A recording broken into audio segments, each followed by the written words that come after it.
दुःखाची निवृत्ती सुखाचे ते सुख पाहता श्रीमुख गोविंदाचे रंगणी रांगात गुलगुला बोलत असुर रुळत चरणतळी नामा म्हणे हाती लोणियाचा उंडा गवळणी त्या तोंडा भुललिया रंगणी रांगात गुलगुला बोलत असुर रुळत चरणतळी विठोबा कुमारी विठोबा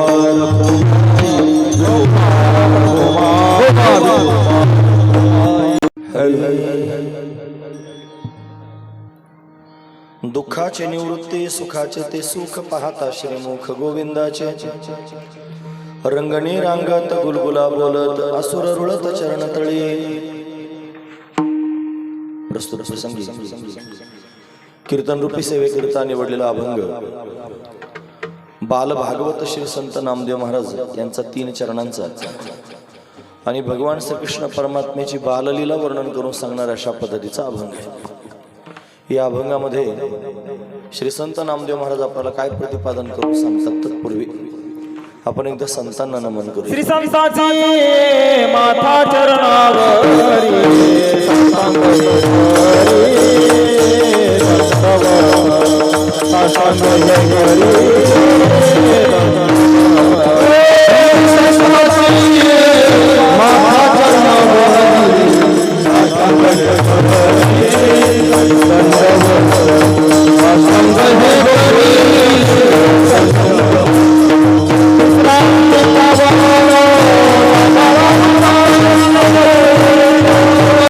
श्री संतांचे माथा चरणावरी साष्टांग हे करी दंडवत विश्रांती पावलो सांभाळा उत्तरी वाढले अंतरी प्रेम सुख दुःखाची निवृत्ती सुखाचे ते सुख पाहता श्रीमुख गोविंदाचे रंगणी रांगत गुलगुला बोलत असुर रुळत चरणतळे प्रस्तुत प्रतिवर्षीप्रमाणे याही वर्षी संपन्न होत असणार आपला हा अखंड हरिनाम सप्ताह। या सप्ताहातील असणारी ही काल्याची म्हणजे प्रसादाची असणारी कीर्तन रूपी सेवा हे अकारण करुणा वरुणालय भक्तकाम कल्पद्रुम भगवान पांडुरंग परमात्म्याच्या अथांग करुणेनं त्याच्या दयेनं या सर्व संयोजक मंडळींच्या माध्यमातून समस्त ग्रामस्थांच्या माध्यमातून आमच्या वाटेला आलेले आहे। सेवेकरिता निवडलेला अभंग बाल भागवत श्री संत नामदेव महाराजांचा आहे। नामदेव महाराज या अभंगाच्या माध्यमातून भगवंताची विशेष असणारी लीला वर्णन करून सांगतात। काय सांगतात महाराज? जीवनमुक्त असणाऱ्या महापुरुषांना भगवंताच्या विलक्षण सुखाची अपेक्षा निर्माण झाली। करता जीवनमुक्त झाला म्हणजे त्याला काही कर्तव्य शिल्लक राहिलं नाही आणि तरी सुद्धा आता आयुष्य शिल्लक आहे, मग काय करावं? जीवनमुक्त झाल्यानंतर जर संसार करत बसला तर तो त्यांनी खटखटी सहन करीत राहतो। जीवनमुक्त झाल्यानंतर जर भगवंताचं भजन करू लागला तर विलक्षण सुखाला पात्र होतो। पण काय कर्तव्य शिल्लक राहिलं नाही म्हणून भगवंताचं भजन करावं, भगवंताचं सानिध्य प्राप्त करून घ्यावा असा भाव निर्माण झाला।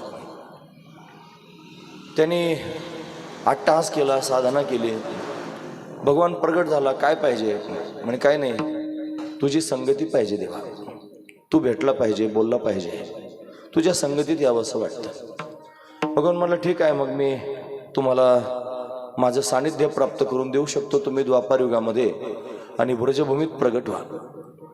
सगळेजण त्यांनी आले, देवाची वाट पाहू लागले।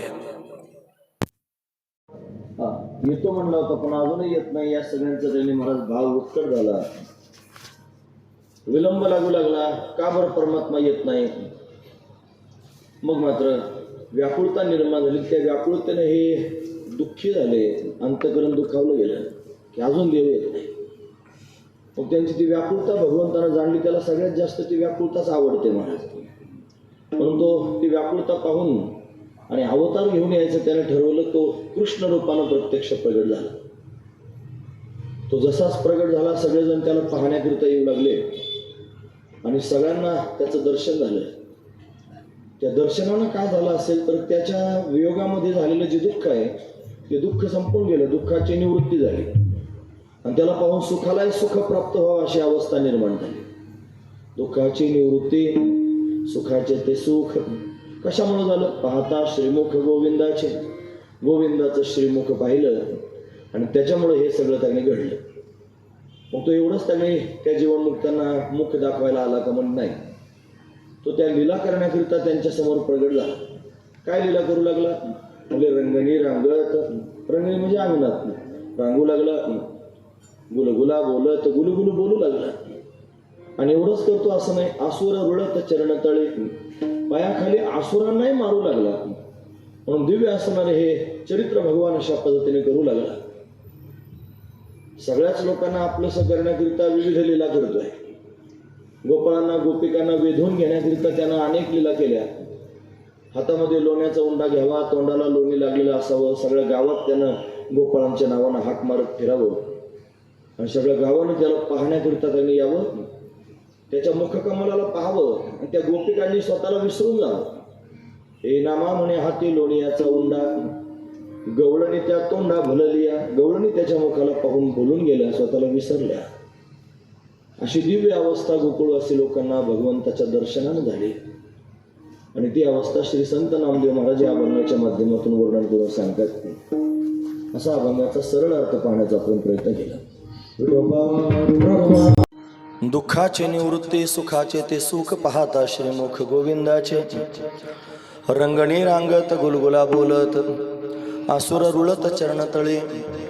प्रस्तुत गेल्या 4 वर्षांपासून आपण श्रीमद भागवत सप्ताह या ठिकाणी संपन्न करतो आहोत.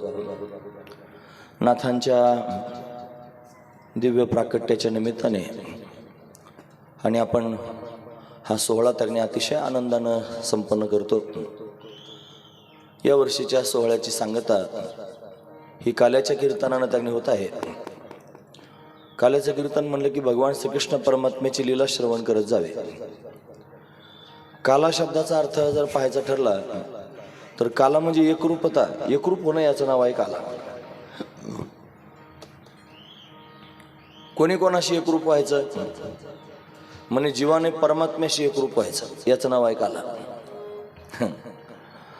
एकरूप होण्याकरिता आधी वेगळं असलं पाहिजे आणि मग एकरूप होण्याचे भाव प्रगट होऊ शकतील. एका ठिकाणी महाराज म्हणतात, तुका म्हणे कैसी कीव कोठे जीव निराळा. काय वेगळं करायचं कारण आहे? जीव जर वेगळाच नाही तर मग त्याच्यात आणखी बाकीचे सगळे मुद्दे उपस्थित करायचे. मग जीव आणि परमात्मा यांची एकता सांगायची, त्याला काला असं म्हणतात. आणि एकता तर आधीच आहे, जीव कधी वेगळा झालाच नाही, मग कसं काय काला होईल? मग का बरं हे जीव ब्रह्म ऐक्य ज्ञान सांगितलं? त्याचं कारण असं आहे, मध्यंतरी भ्रम मानावा लागला. भ्रम मानावा लागला.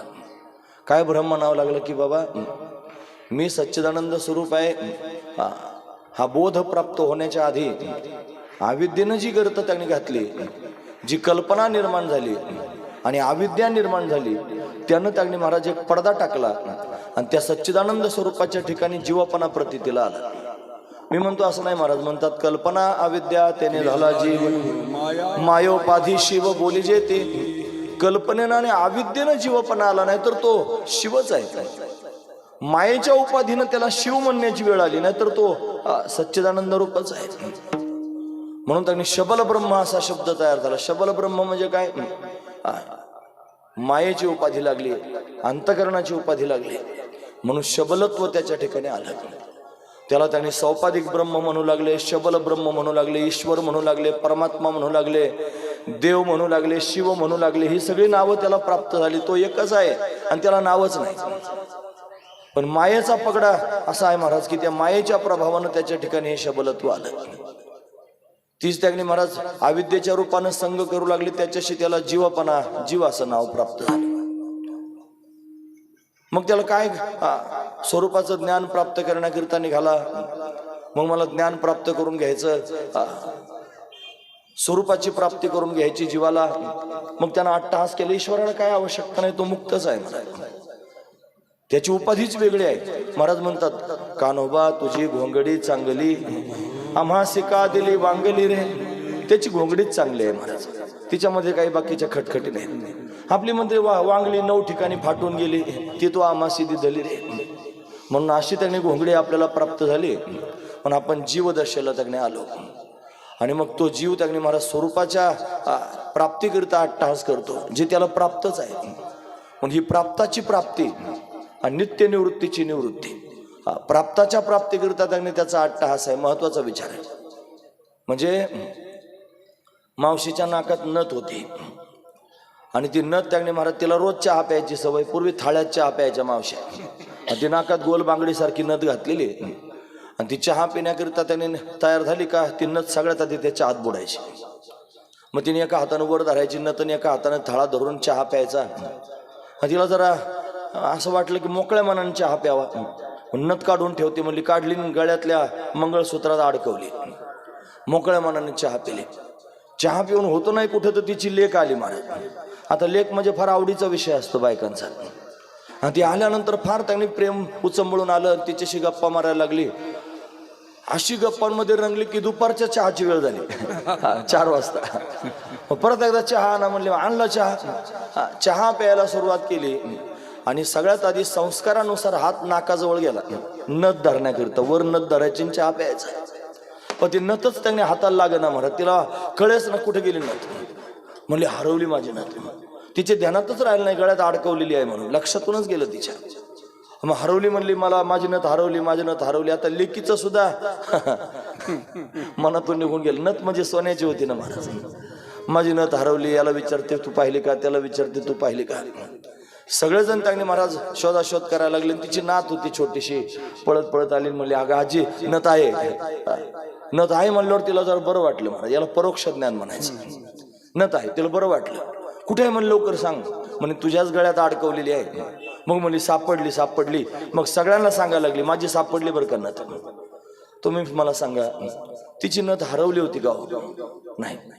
मग हरवली नव्हती तरी पण सापडली म्हणते. म्हणजे काय झालं, हरवल्याचा झाला भ्रम आणि सापडल्याचा झाला व्यवहार. तसं आपलं सच्चिदानंद स्वरूप आपल्यापासून दूर कधी गेलंच नाही. आपल्याला हरवल्याचा भ्रम झालेला आहे. आणि मग आपण संतांकडे जातो, महावाक्याचं श्रवण करतो, तत्वमस्यादी महावाक्य ऐकून त्यांनी मग म्हणतो माझं मला त्यांनी दिलं, मला सापडलं. अरे तुझं सापडलं काय, तुझ्या जवळच होतं, तुझे आहे तुझं पाशी. परी तू जागा चुकला असे तुझं तुझ्या जवळच आहे. आणि तरी तू त्यांनी इतरत्र शोधण्याचा प्रयत्न करतो. म्हणले देव देव म्हणून व्यर्थ का फिरसी, निज देव नेनसी मुळे कोणी. देवा नाही रूप, देवा नाही नाव, देवा नाही गाव कुठे काही. ज्ञानदेव म्हणे भजा आत्मदेवा, अखंडित सेवा करा त्याची. आपल्या जवळच आहे तो देव, पण आपल्याला हरवल्यासारखं वाटतं. कल्पने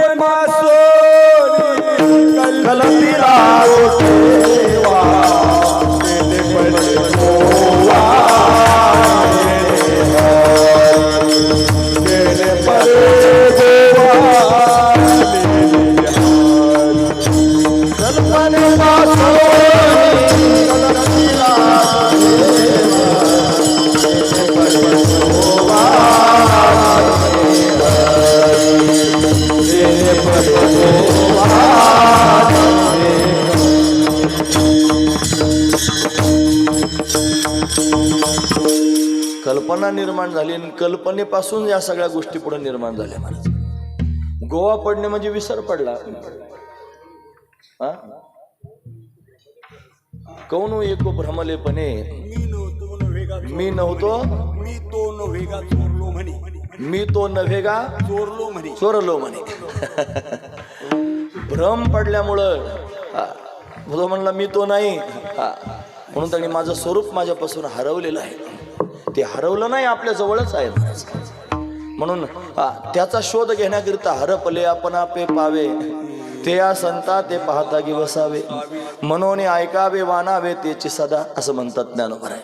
मग तो संतांजवळ जातो, मग त्याला उपदेश करतात, मग म्हणतो माझं मला सापडलेलं आहे. खरं तर हरवलं पण नाही आणि सापडलं पण नाही, आहेच आहे. मग ऐक्य सांगायची गरज काय, मग काला सांगायची गरज काय महाराज. हे बोलणं कुठलं चालू आहे, हे त्या नजरेचं बोलणं चालू आहे, हे त्या दृष्टीचं बोलणं चालू आहे. तो तिथं गेल्यानंतर त्याच्याशी एकरूपच झालेला आहे. म्हणून जोपर्यंत ती स्थिती प्राप्त होत नाही तोपर्यंत मात्र या साधनाला भजावं लागेल. जो वरी अर्जुना तो बोध भेटेची ना मना तोवर या साधना भजावेची लागी, तोपर्यंत हे साधन करावं लागेल. एकदा ते प्राप्त झालं की साधन थांबून जातं. तैसा ब्रह्म साक्षात्कारो होय देखो गोचरो, ऐसा साधन हातियारो हळूची ठेवी. म्हणून ब्रह्म साक्षात्कार झाला की साधन आपोआपच थांबून जातं. मग काला म्हणायची गरज पडत नाही. एक रूपता त्याने महाराज स्वाभाविकपणे प्रगट होते, हा त्यातला भाव आहे. म्हणून हे जे काल्याचं कीर्तन आहे, हे काल्याचं कीर्तन या विचारांमध्ये त्यांनी रंगून रंगून रंगून त्या मुद्द्यापर्यंत जायचं, जो मुद्दा मी तुम्हाला आत्ता सांगितला. 3 प्रकारचे काले असतात. एक दहीलाहीचा काला असतो, दुसरा हरिनामाचा खिचडी काला असतो, आणि तिसरा जीवब्रह्मैक्य ज्ञानाचा काला असतो. जो दहीलाहीचा काला असतो तो जर आपण त्यांनी सेवन केला, तो प्रसाद रूपानं जर भगवंताची दिव्य भावना अंतकरणात धारण करून तोच देतोय असा विचार करून जर आपण खाल्ला तर मग मात्र त्यांनी महाराज त्यानं प्रमोशन प्राप्त होतं. काय प्रमोशन होतं? हा दहीलाहीचा काला खाल्ल्यानंतर त्यांनी महाराज स्वाभाविकपणे देवाचं नाव तोंडात येतं. नाही तर लोकांना विनवण्या करावं लागतात. लागून या पाया विनवितो तुम्हाला, करटाळी बोला मुखी नाम. तुम्ही देवाचं नाव घ्या, शांत राहू नका, कामामध्ये काम, काही म्हणा राम राम. फार विनवण्या लोकांच्या कराव्या लागतात. पण हा काला जर खाल्ला ना का इथं कीर्तनामधला, की या काल्याच्या प्रसादानं त्यांनी काय होतं, दुसऱ्या काल्यात पदार्पण होतं. म्हणजे तो हरिनाम घेण्याची प्रवृत्ती त्याला स्वाभाविकपणे तयार होते. एवढं सामर्थ्य या काल्यात आहे, त्याचा अनुमान करायचं नाही महाराज. त्याच्यामध्ये दही आणि लाही एकत्र केली जाते, त्याच्यात लाहीच एकत्र केली पाहिजे. लोक आता मुरमुरे आणतात महाराज एकत्र करायला. मुरमुरे म्हणजे लाही नाही, लाही ही ज्वारीची केली जाते आणि मुरमुरे हे तांदळाचे केले जातात. आणि मुरमुरात आणि लाही काय होते, लाही फुटत असते, जी फुटते तिला लाही म्हणतात. महत्वाची गोष्ट आहे. मुरमुरा फुटत नाही, फुगतो. काय महत्वाचं, काल्यामध्ये फुगणारे उपयोगाचे नाहीत महाराज, फुटणारे. फुटो पाहे हृदय, हृदय फुटलं पाहिजे. भगवंताच्या प्रेमाकरिता ज्याचं हृदय फुटतं तो खरा काल्याचा अधिकारी, हे त्याच्यात सांगायचंय महाराज. परिवर्तन आहे, 2 गोष्टी परिवर्तित होऊन एकत्र आलेल्या आहेत. काला जर करायचं बघा ना तुम्ही, दह्याचा आणि लाहीचा काला करतात. दही ही परिवर्तित अवस्था आहे. कशाची? दुधाची परिवर्तित अवस्था दही आहे. आणि लाही सुद्धा परिवर्तित अवस्था आहे. ती ज्वारी त्यांनी महाराज बीज भाजून केलेली आहे, ते बीज भाजलं मग त्याची लाही झाली. परिवर्तन आहे. तसं जीवानं जीवपणा टाकावा आणि जीवनमुक्त व्हावं, तो विशेष झालेला आहे, त्यानं सामान्य व्हावं. परमात्मा त्यांनी महाराज सामान्य रूपानं सगळ्या ठिकाणी गच्च भरलेला आहे.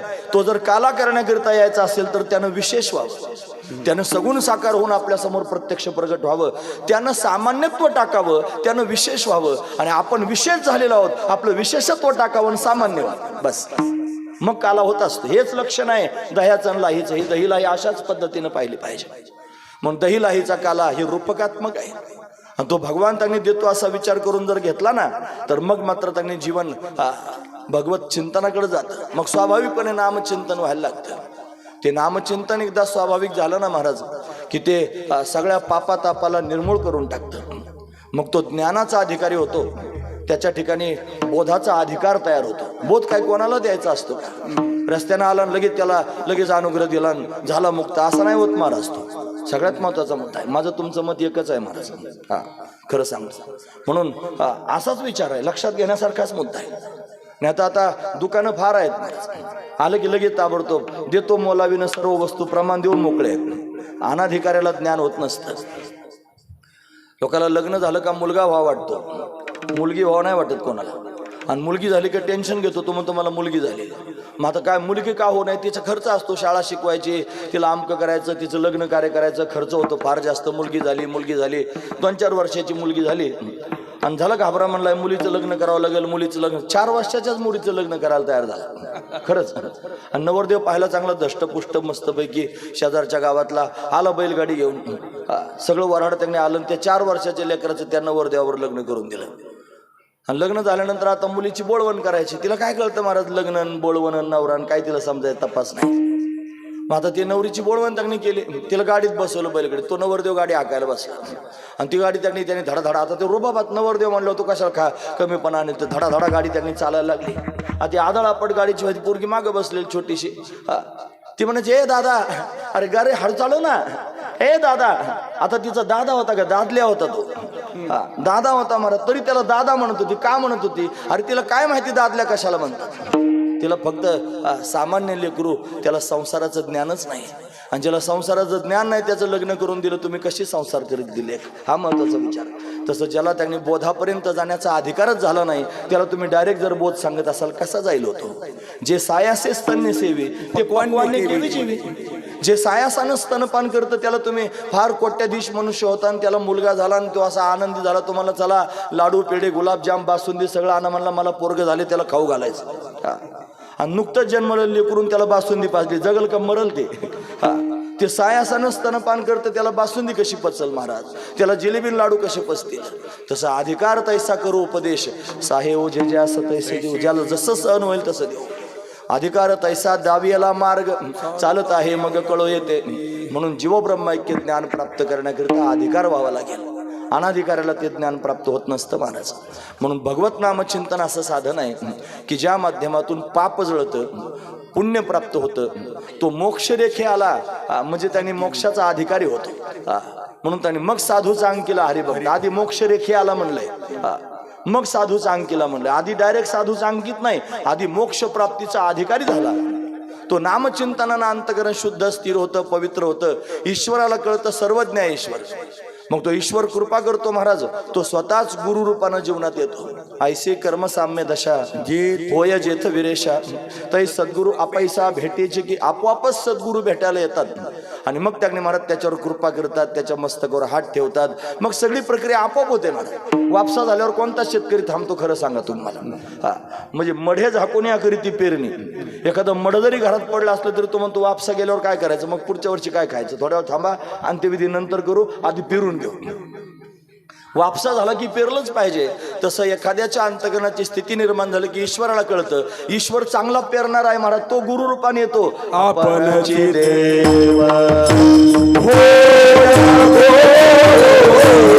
आपणची देव आपणची देव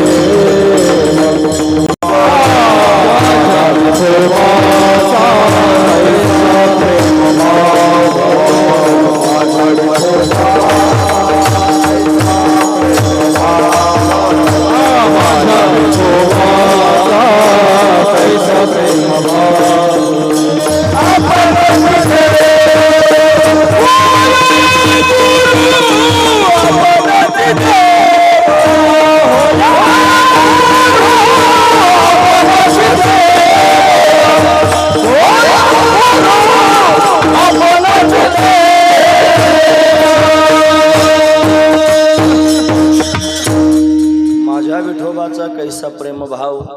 हे म्हणत असताना हरिनामाचा खिचडी काला घ्यायचा. तुम्ही ऐकतात ना सर्वजण. हरिनामाचा खिचडी काला का घ्यायचा? अरे हरी हरी म्हणण्यामध्ये पण प्रेम असावं लागेल ना, भाव असावं लागेल. ते म्हणले भावे गावे गीत शुद्ध करून या चित्त, तुझं भाव आहे देव तरी हा सुलभ पाव. त्याच्यामध्ये भाव असला पाहिजे, प्रेम असलं पाहिजे. त्या भगवंताचं प्रेमानं जर चिंतन केलं तुम्ही तर तो परमात्मा त्याच्या अंतकरणातलं तुमच्या विषयीचं प्रेम प्रगट करेल. मी आधी देवावर प्रेम केलं म्हणून देवानं त्याच्या अंतकरणातलं माझ्या विषयीचं प्रेम प्रगट केलं. माझ्या विठोबाचा कैसा प्रेम भाऊ असं म्हणायचं. आता आपणचे देव होय गुरु, तो गुरु रूपानं प्रत्यक्ष प्रगट होतो. आणि एकदा का तो प्रत्यक्ष प्रगट झाला की मग मात्र बाकी काही सांगायची गरज पडत नाही महाराज. तो येतो आणि कल्याण करून जातो महाराज. महत्वाची गोष्ट, त्याला काय फार जास्त लागत नाही. त्यानं फक्त त्याला स्पर्श जरी केला तर हात हे असो हात दिठिवा आजायावरी झळके, नुसती दृष्टी जरी पडली तरी काम होतं महाराज. का पद्म करू माथा पारुखे, तो जीवाची परी तुके महेशेसी. म्हणून त्यांनी महाराज तो स्वरूपाला अशा पद्धतीने प्राप्त होतो. काना वचनाची भेटी सरिसाची पैकिरटी, वस्तूचे होणे उठे कवनो एकुजो. एखादाच त्याने असतो आणि मग त्या बोधानं त्याने पूर्ण होतो. त्याला जीवब्रह्मैक्य ज्ञान प्राप्त होतं. मग त्याला तिसरा काला त्याने प्राप्त होतो, जीवब्रह्मैक्य ज्ञानाचा काला. म्हणजे दहीलाहीचा काला, हरिनामाचा खिचडी काला आणि जीवब्रह्मैक्य ज्ञानाचा काला. 3 प्रकारचे काले असतात. दहीलाहीचा काला खाल्ल्याने स्थूल शरीर पुष्ट होतं महाराज. तो हरिनामाचा खिचडी काला खाल्ला की सूक्ष्म शरीर संतुष्ट होतं. बस तुम्ही जर संतुष्ट व्हावा असं वाटत असेल ना तुम्हाला, सुख आणि दुःख हे अंतकरणाचे धर्म आहेत. हे आत्म्याचे पण धर्म नाहीत, शरीराचे पण धर्म नाहीत. हे धर्म कोणाचे आहेत? अंतकरणाचे धर्म आहेत. सुख आणि दुःख अंतकरणाच्या ठिकाणी पाहायला मिळतं. आणि म्हणून तागणे महाराज अंतकरण म्हणजे सूक्ष्म देह, मग त्या सूक्ष्म देहाला तागणे महाराज हरिनामाच्या खिचडी काल्यानं काय प्राप्त होतं, तर हरिनामाच्या खिचडी काल्यानं संतुष्टता प्राप्त होते, ते संतुष्ट होतं. आणि जो ब्रह्मैक्य ज्ञानाचा काला प्राप्त करून घेतला की कारण शरीर नष्ट होतं.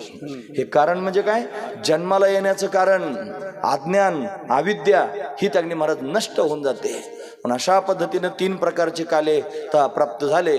एका वरचढ एक काला आहे, हा काला खाल्ला की दुसरा, दुसरा झाला की तिसरा, आणि तो प्राप्त झाला की मग काहीच शिल्लक राहत नाही. मग तुका म्हणे काला कोठे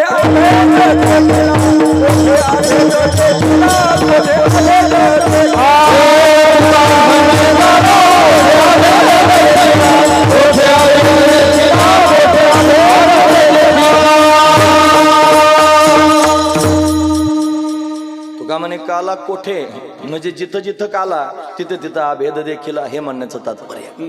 मग काला एकदा झाला रे झाला की अभेदच होतो, मग भेदाचं नाव सुद्धा शिल्लक राहत नाही. तो नांदत न भेदे परी भेद न देखत नांदे. महाराज म्हणतात तो भेदात नांदत राहतो पण भेद त्याला दिसत नाही. महाराज हा महत्वाचा विचार. तो जगताकडे त्याने पाहतो, सगळे व्यवहार करताना दिसतो, पण तो कर्मे करी सकळे परिकर्म बंधाना तडी. त्यासी पुत्र म्हणे माझा पिता, पत्नी म्हणे माझा भरता, शिष्य म्हणे गुरुतत्वता, परी तो त्या परता वर्तत असे त्याच्यापेक्षा वेगळाच राहतो, त्याला जगत दिसतच नाही. कथेमध्ये मध्यंतरी प्रसंग ऐकला असेल तुम्ही, आला होता. मृगजळ दिसते की नाही, प्रखर सूर्यकिरणांचा उखर भूमीशी त्यांनी संपर्क झाला की मग त्यांनी महाराज झळ्या झळ्या दिसतात, त्याला मृगजळ म्हणतात. ते मृगजळ का म्हणतात, मृग म्हणजे हरण, हरणाला ते खरं वाटतं. आपण पाहिल्यावर आपलं खरं नाही वाटत. कोणी मृगजळाला पाहून साळी किळे केलेले ऐकले का, ज्ञानोबरायांचं प्रमाण आहे महाराज. म्हणून त्यांनी मृगजळ आपल्याला खोटं वाटतं. आणि त्याला पाहणारं त्यांनी महाराज सूर्यनारायण पण आहे, तो सर्व कर्मसाक्षी आहे, सगळ्यांना त्यांनी पाहत असतो. मृगानं पाहिलं, माणसानं पाहिलं आणि सूर्यानं पण पाहिलं. पण गोष्ट अशी आहे, मृगाला खरं वाटलं, सामान्य माणसाला ते खोटं वाटलं आणि सूर्याला दिसलंच नाही. तसं दिसणार हे जगत आहे. अज्ञानी जगा लोकांना खरं वाटतं. जे साधक आहेत, जिज्ञासू आहेत, मुमुक्षु आहेत, शास्त्राध्ययन करणारे आहेत, त्यांना शास्त्र संस्कार झाले, ते म्हणतात जगन मिथ्या. त्यांना मिथ्या म्हणजे खोटं वाटतं. आणि महापुरुषांना ते दिसलंच नाही महाराज, हे जगत त्यांना दिसत नाही. ते म्हणतात न झाला प्रपंच आहे परब्रह्म. झालाच नाही प्रपंच, एक झाला होता हे तो समळ मिथ्या वाटतं. झाला होता ही सुद्धा खोटी बातमी. मग त्यांना दिसतच नाही, अशी एकरूपता त्यांनी साध्य होते आणि काहीच कर्तव्य शिल्लक राहत नाही. पण तो परमात्मा पारमार्थिक सत्तेत राहतो, हे जगत प्रातिभाषिक सत्तेत राहतं आणि त्याच्यात आपण व्यवहार करतो, ती व्यावहारिक सत्ता आहे. म्हणून त्यांनी काल 2 महात्म्यांचा संवाद मी अशा पद्धतीने ऐकला. गोड भाव आहेत महाराज. हे का सांगायचे, मग आपले पण पक्के होतात ना, महत्वाची गोष्ट आहे. गुरुजी म्हणायचे, गुरुजी म्हणजे वैकुंठवासी रंगनाथ महाराज परभणीकर. ते म्हणायचे सांगायला 3 सत्ता, दिसायला 2 सत्ता आणि असायला 1च सत्ता. महत्वाचा मुद्दा आहे. सांगायला 3 सांगायचे, कोणकोणत्या पारमार्थिक, प्रातिभाषिक आणि व्यावहारिक. दिसायला मात्र 2 दिसतात, कोणकोणती पारमार्थिक आणि प्रातिभाषिक. आणि असायला मात्र 1च आहे, पारमार्थिक. सगळीकडे परमात्माच आहे, तर 2 नाही, एकमेव अद्वितीय ब्रह्म. हे कशानं झालं, त्या काल्यानं झालं. तुम्हाला काल्याचं कीर्तन हे काय कालाच सांगतो, तुम्हाला कळत नसेल मी काय करू त्याला. आपण हा कालाच आहे महाराज, मला कालाच सांगायचं. चला ना जाऊ आपण पुढे लगेच, चिंता करू नका. पण हाच काला आहे महाराज, असा काला कळायला पाहिजे. का सांगतो माहितीये का, असं हे ऐकणारे सापडत नाही, तर तुम्ही मला सापडले आता. त्याच्यामुळे कोणासमोर पण सांगता येत नाही ना महाराज. कुठं गेलो हे जर मी सांगायला लागलो तर लोक काही चक्कर येऊन पडतात कीर्तनात. खरं सांगतो, कायला तव येते लगेच. ते म्हणतात काल्याचं कीर्तन होतं, ऊन लागलं, तर ऊन नाही लागलं त्याला टेन्शन आलं, त्याला समजच ना काय, त्याला डबड्यात खडे घालून खडखड खडखड वाजवल्यासारखं ते त्याला समजलंच नाही, मग त्याच्यामुळे त्याला तव आली. असं होण्याची दाट शक्यता आहे. म्हणून त्यांनी ते सापडत नाहीत ना, म्हणजे त्याने म्हणजे रसज्ञ आणि काय जेवणारे, म्हणून त्यांनी हे जोडजुळणी पाहिजे ना महाराज, महत्वाची गोष्ट आहे. असू द्या. म्हणून त्या तुम्हा सर्वांना पाहून हे चिंतन त्यांनी स्फूर्त आहे. कालाच सांगतो मी तुमच्या समोर, असा जीवनमुक्तीचा काला प्राप्त झाला महाराज, जीवब्रह्म ऐक्य ज्ञानाचा काला प्राप्त झाला. जीवनमुक्त होता येतं. तुम्ही ऐकतात ना सर्वजण, जीवाला मुक्त होता येतं. माझा प्रश्न आहे तुमच्या समोर, जीव मुक्त होतो की नाही? होतो ना मुक्त. मग जिवंतपणे होतो का मेल्यावर? मेल्यावर होतो का जिवंतपणे होतो, जिवंतपणे होतो का मेल्यावर होतो, कसा होतो? याची देही याची डोळा, याची देही याची डोळा, याची डोळा, याची डोळा,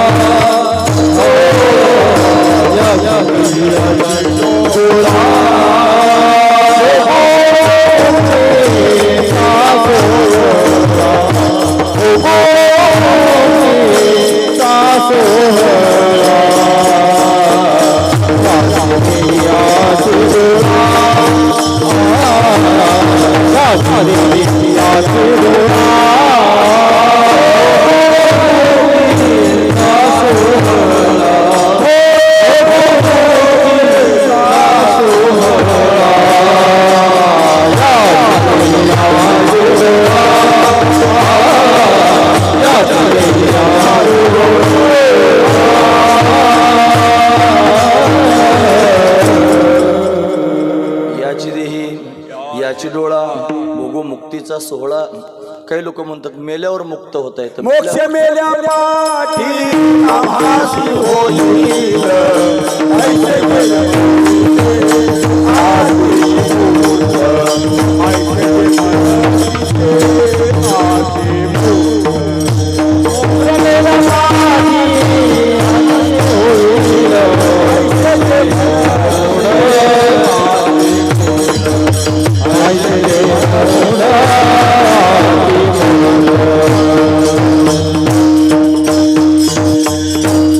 मोक्ष मेल्या पाठी आमाशी होईल ऐसे म्हणते ते अतिमूर्ख. म्हणजे मेल्यानंतर मुक्त होता येत असं जर कोणी म्हणत असेल तर आपल्या संप्रदायात ते मान्य नाही म्हणायचं. म्हणून त्याला मूर्ख नाही म्हणले, अतिमूर्ख, सामान्य मूर्ख नाही. मेल्यानंतर मोक्ष होत नाही, जिवंतपणेच मोक्ष होतो. आधीचं प्रमाण होतं याची देही याची डोळा भोगो मुक्तीचा सोहळा. प्रश्न होता माणूस मुक्त होतो की नाही, त्याचं उत्तर आहे मुक्त होतो. दुसरा प्रश्न आहे मग जिवंतपणे होतो का मेल्यावर होतो, त्याचं उत्तर आहे जिवंतपणेच मुक्त होतो. मग मुक्त होणं म्हणजे नेमकं काय असा जर विचार केला तर सोपी व्याख्या सांगतो. माझं फक्त ऐका तुम्ही सगळ्यांनी लक्षपूर्वक. मृत्यू आणि मुक्ती याच्यातला फरक सांगतो. मृत्यू म्हणजे काय आणि मुक्ती म्हणजे काय. मृत्यू म्हणजे काय हो, वासना शिल्लक राहाव्यात आणि आयुष्य संपून जावं. कसल्या तरी वासना असाव्यात पोटात, धनाची, मानाची, प्रतिष्ठेची, वैभवाची, पदाची, या प्रकारच्या वासना असतात. खाण्याची, लेण्याची, या सगळ्या प्रकारच्या वासना असतात. वासना शिल्लक राहावी आणि आयुष्य संपून जावं, याचं नाव आहे मृत्यू.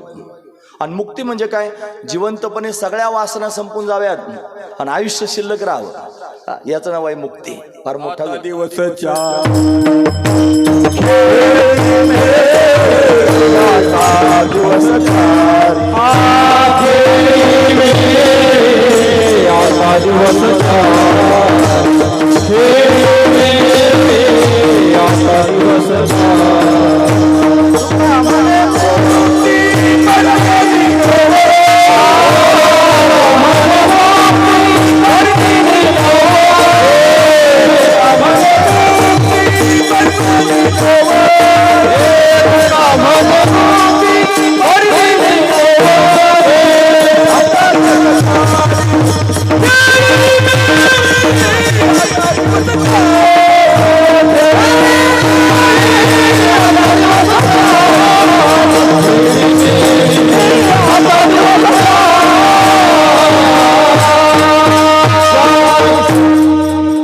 जिवंतपणे मुक्त होता येतं. मुक्ती म्हणजे काय, सगळ्या वासना संपून जाव्यात आणि आयुष्य शिल्लक राहावं.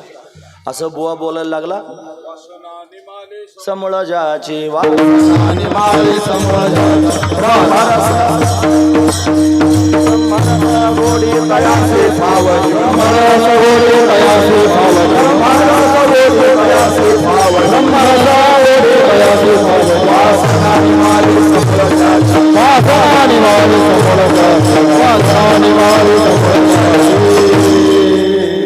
ब्रह्मरसाची गोडी त्यालाच प्राप्त होते ज्याच्या सगळ्या वासना संपून गेल्या. त्यालाच मोक्ष म्हणतात, त्यालाच मुक्ती म्हणतात. वासना प्रक्षयो मोक्ष, वासना संपणं याचंच नाव आहे मोक्ष.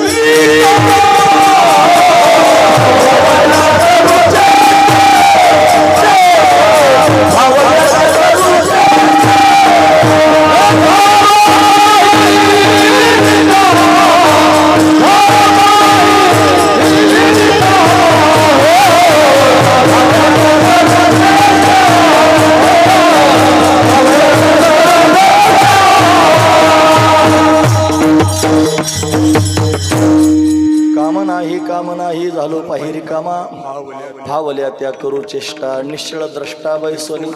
म्हणून काही काम शिल्लक राहत नाही, निवृत्त होतो मनुष्य. म्हणून सहज मी आंधळा गा निज निराकार पंथे. वृत्ती हे निवृत्त झाली, जनन दिसे तेथे. मी माझे हरपले ठाई जेथेच्या तेथे. अदृश्यतेची झाले काही दृश्य जे होते. सुखे मी निज लोगा शून्य सारोनी तेथे. टाकेली पात्र झोळी धर्माधर्म आशा. कोल्हाळ चुकविला त्रिगुणाचा वळसा. ऊर्ध्वमुखे आळविला सोहम शब्दाचा नाद. आरोप जागविला दाता घेऊन छंद. घेऊन आला दान निज तत्व निज बोध. स्वरूपी मिळविले नाव ठेविला भेद. नावापुरताच भेद राहिला, आता काम नाही राहिलं. काही काम नाही असं झालं म्हणून काही काम राहिलं नाही, हा त्यातला भाव आहे. अशी अवस्थाच प्राप्त झाली. रक्त श्वेत कृष्ण पीत प्रभा भिन्न. चिन्मय अंजन सुधरी डोळा. तेने अंजन गुणे दिव्य दृष्टी झाली. कल्पनाने माली द्वैताद्वैत. देश काल वस्तू भेदमा वळला. आत्मा निर्वाळला विश्वाकार. न झाला प्रपंच आहे परब्रह्म. अहम सोहम ब्रह्मा कळले.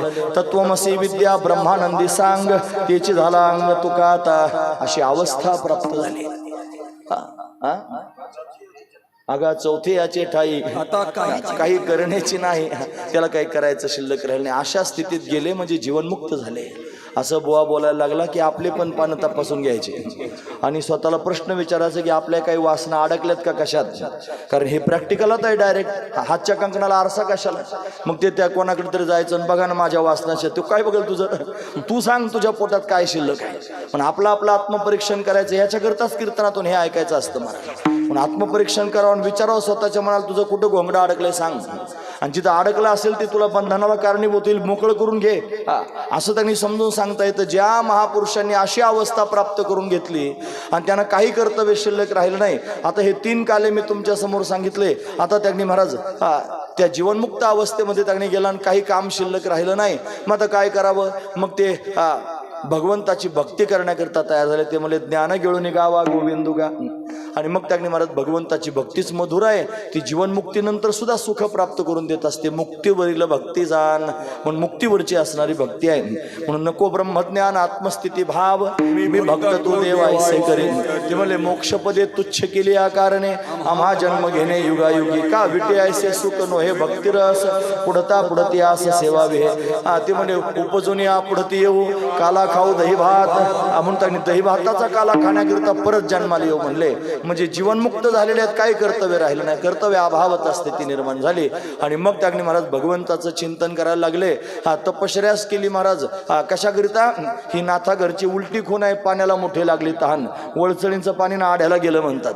हे उलट कसं काय झालं. तो सुखरूप असणारा त्यांनी स्वरूपाला प्राप्त झाला. मोक्ष प्राप्त झाला म्हणजे एक कारण सवर्तमान जगताची निवृत्ती आणि ब्रह्मस्वरूपाची प्राप्ती झाली. मोक्ष मिळाला म्हणजे काय, आत्यंतिक दुःखाची निवृत्ती झाली आणि परमानंद सुखाची प्राप्ती झाली. अशी अवस्था त्याला प्राप्त झाली. म्हणजे तो सुखरूप झाला आणि अशा स्थितीमध्ये त्याने निघून गेला आणि काही करायचं राहिलं नाही. मग आता काय करावं म्हणून ते म्हणले फावल्या त्या करू चेष्टा. निश्चळ द्रष्टा बैसून. ज्या चेष्टा म्हणजे मस्करी नाही, चेष्टा म्हणजे क्रिया. ज्या सुचतील त्या क्रिया करू. मग काय क्रिया करायचं ठरलं. आता तू देव हो, आम्ही तुझे भक्त होतो, आम्ही घ्यावे तुमचे नाम, तुम्ही द्यावे आम्हा प्रेम. झाला त्यांनी व्यापार सुरू महाराज.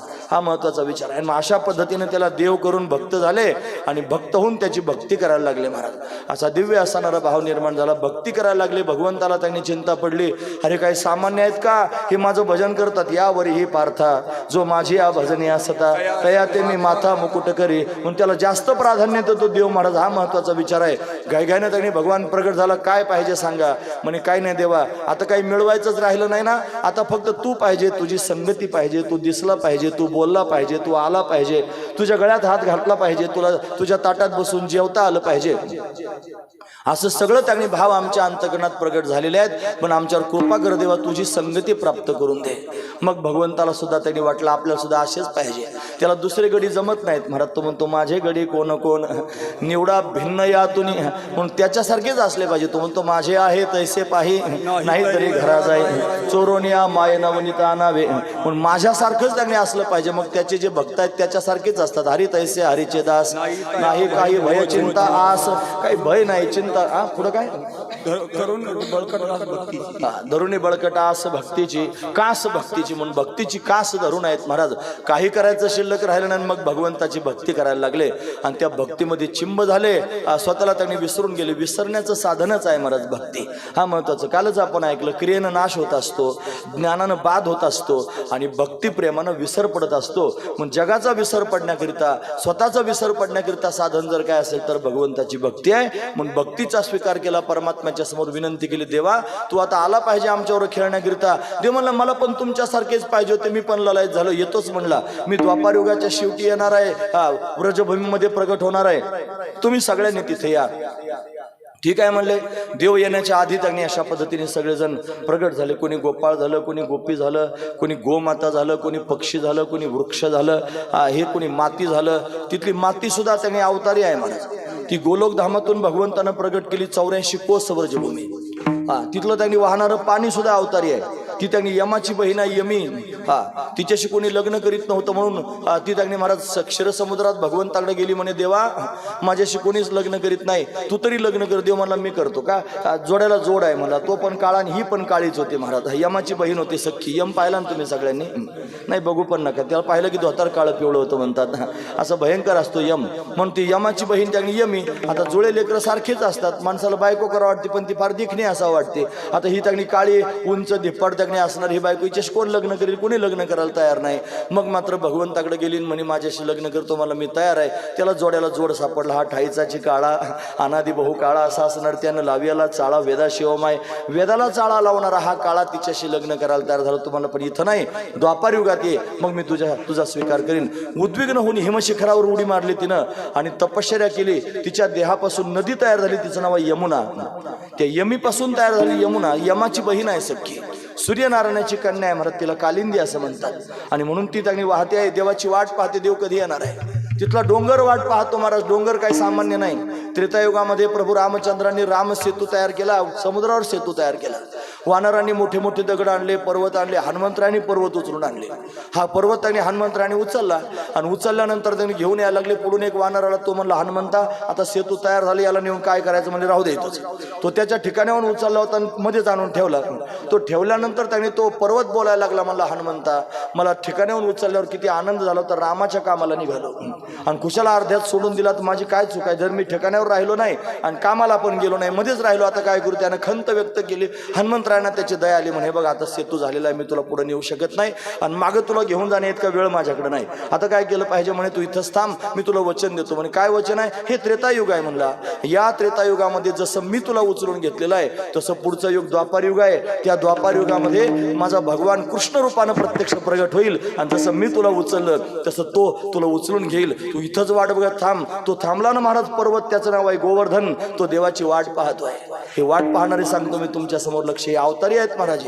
ती माती वाट पाहती आहे, ते गोपाळ वाट पाहत आहेत, त्या गोपिका वाट पाहत आहेत, त्या गोमाता वाट पाहत आहेत, ते पक्षी वाट पाहत आहेत, ते वृक्ष वाट पाहत आहेत, तो डोंगर वाट पाहतो, ते पाणी वाट पाहतं. सगळेजण वाट पाहतात. का वाट पाहतात? सगळ्यांना शब्द दिला येणार आहे म्हणून. बरं सगळे कसे आहेत? आतापर्यंत अर्धा तास जेवढी बडबड केली असे झालेले आहेत ते. म्हणजे त्यांना काही काम शिल्लक राहिलं नाही, अशा स्थितीमध्ये गेलेले आहेत. आणि ते त्यांनी महाराज काही काम शिल्लक राहिलं नाही म्हणून तर भगवंताचं भजन करतायत आणि त्याला त्यांनी प्राप्त करण्याकरिता त्याच्या संगतीकरिता असावलेले आहेत. आणि असं असून सुद्धा परमात्मा प्रगट होत नाही. देव का येत नाही? मग चिंता वाटायला लागली. आपल्याला म्हणला ये, आम्ही येऊन बसलो आणि तो अजून येत नाही. फार चिंता वाटायला लागली.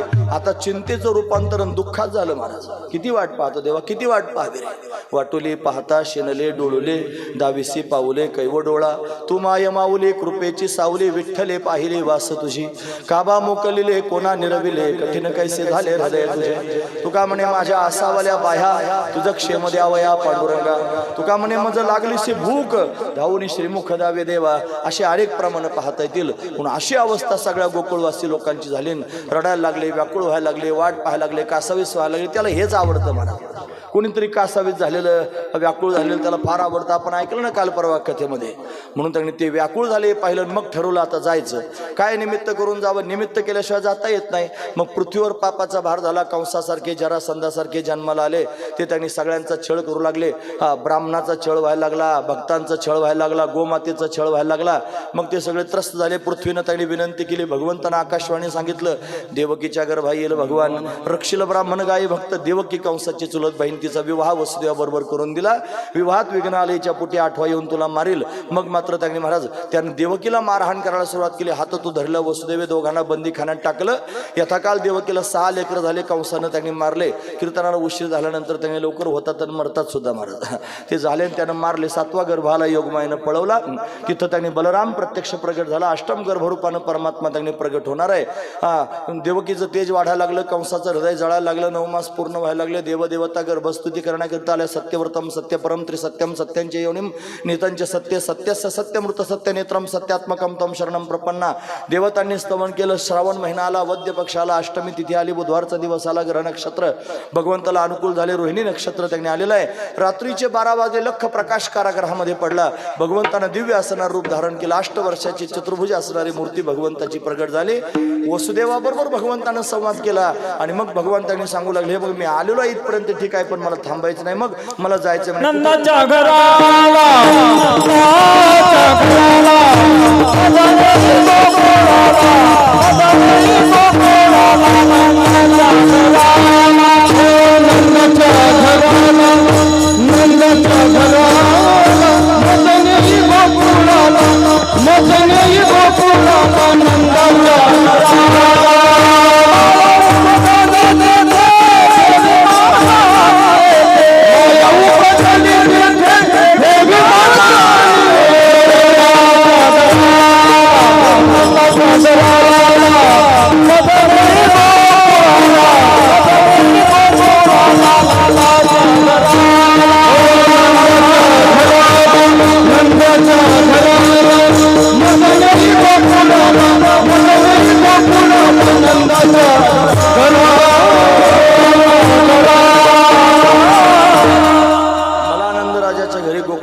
तिकडे घेऊन जा.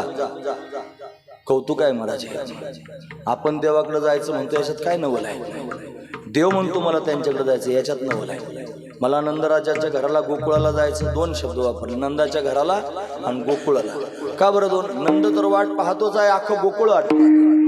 सगळेजण भगवंताची वाट पाहतात. वाट पाहतात म्हणूनच जायचं. तुम्हाला नाही कळालं काही? भगवान येत असतो, पण कधी वाट पाहिलं. मग कीर्तनात असं त्यांनी ऐकायला मिळालं की आपल्या मनाला प्रश्न विचारायचा, आपण हरिभक्तीपर्यंत होतो, आपण किती वेळा देवाची वाट पाहतो? आणि जर वाटच नाही पाहिली मग तो काय येडा बिडा आहे का काय? तो कधी पण तुम्ही आला, तुम्ही घातली माळ, म्हणजे सोमवारी माळ घालतात आणि बुधवारी देवा दर्शन द्या. अरे तू जाऊ दे ना 4-6 दिवस अजून. बुधवारी लगेच उतावळा झाला, सोमवारीच माळ घातली. मग त्याने जरा होऊ दे ना थोडंसं जरा. अरे कष्ट तुला असावे लागतील, तुला जीव कासावीस करावा लागेल, तुला व्याकुळता निर्माण व्हावी लागेल, मग देईल. असा कसा आपोआप त्यांनी येईल? हा महत्वाचा विचार आहे. ते सगळे व्याकुळ झाले आहेत, त्यांच्याकरता येण्याकरता निघाला महाराज.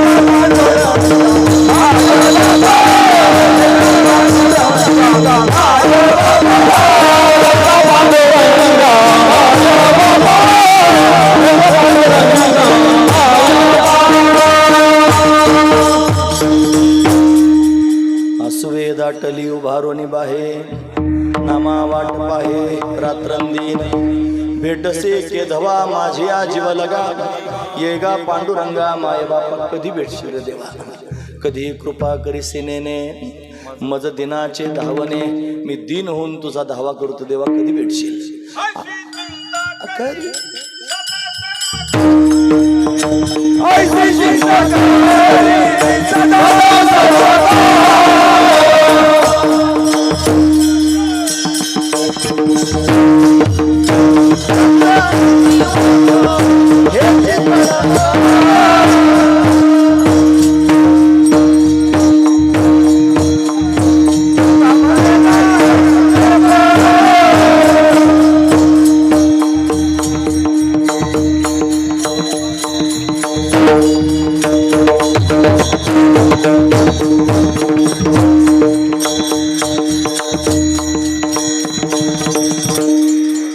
चिंता करी सदा सर्व काळ रात्रंदिवस ह्याची तळमळ तुका म्हणे नाही आपुले बळ जेने फळ पावेन निशेष का महत्वाची गोष्ट ऐशी चिंता करी सदा सर्व काळ काही गोड प्रमाण आहेत नाही रात्रंदिवस अशी चिंता लागली की देव कधी भेटेल परमात्मा माझ्यावर कृपा करेल की नाही मला भगवंताचं दर्शन होईल की नाही अशी तळमळ चित्ताला लागणं हा परमार्थ करणारा वेगळाच वर्ग आहे मला काय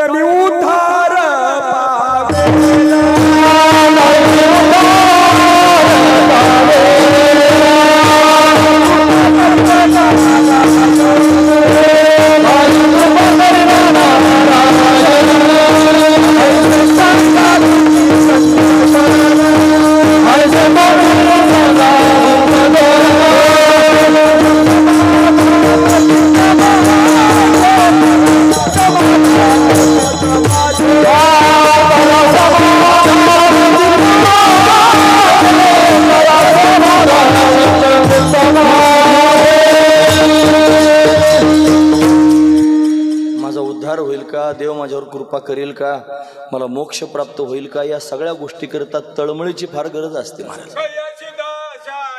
माझे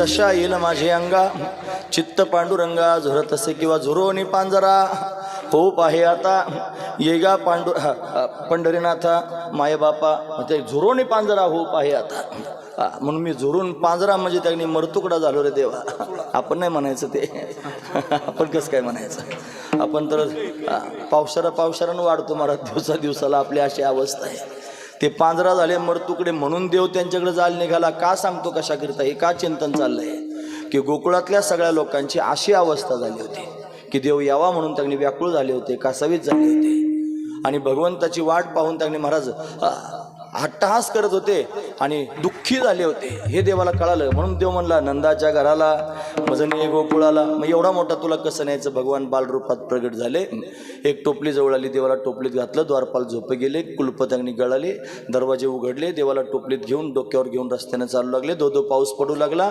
यमुनेला पूर आला पुरात प्रवेश केला नाका तोंडात पाणी वसुदेवाच्या जाणार भगवंतानं चरण स्पर्श केला यमुना दुभंगली पलीकडच्या काठाला गेले तिथं यशोदा राणीच्या समोर कन्या प्रगट झाली होती आपला पुत्र तिथे ठेवला कन्या बरोबर घेतली कारागृहात आली तिनं आकांत केला कंस तिला मारण्याकरिता आला हातातून निसटली तिनं सांगितलं किम मया हातो मंदा मला काय मारतोस मूर्खा तुला मारणारा माझ्या आधी जन्माला आला मग कंस भयभीत झाला इकडे त्यांनी परमात्मा प्रगट झाल्याची बातमी सगळ्या गावामध्ये त्यांनी कळाली सुनंदा नावाची गवळण त्यांनी यशोदेची सेवा करण्याकरिता आली तिची ननंदच होती महाराज नंदराजाची बहीण आहे तिला भल्या पहाटे खिडकीतून डोकावून पाहिलं नीलमण्यासारखा चमकणारा कन्हैया तिला दिसला घाईघाईनं गेली यशोदेला वहिनी जाग्यावा तुम्हाला मुलगा झाला यशोदा राणी आनंद विभोर झालेली आहे महाराज कन्हैयाला हृदयाला लावलं आणि आता त्यांनी महाराज सुनंदा गवळण नंदराजाला सांगण्याकरिता गेली नंदराजालाही फार आनंद झाला नवरत्नांची माळ तिला दिली आता ती सगळ्या गावात गवळण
पुत्र झाला यशोदेला पुत्र झाला आणि म्हणून सगळेजण त्यांनी आनंदित झाले. सगळे दुःखी होते ना महाराज, सगळ्यांना दुःख झालं होतं. देव येत नाही, देव येत नाही, वाट पाहत होते. आणि ते सगळेच त्यांनी महाराज निरोप मिळाल्याबरोबर खेळणा पाळणा असून ठवडा वस्त्र आभूषणं घेऊन नटून थटून शृंगार करून देवाला पाहण्याकरिता आले. नंदाच्या घरी दाटी झाली. 4 दरवाजे आहेत महाराज, चतुष्पाद असणारं भवन आहे. सगळेजण 4ही दरवाजांमधून देवाला पाहण्याकरिता पाळणा मांडलेला आहे, देवाला पाळण्यात घातलेला आहे. आणि सगळ्यांनी मिळून त्या गोविंदाच्या मुखकमलाला त्यांनी पाहिलं महाराज. त्याचं मुख जसंच पाहिलं, काय झालं माहिती आहे महाराज सांगतात, दुःखाची निवृत्ती सुखाचे सुख. दुःखाची निवृत्ती सुखाचे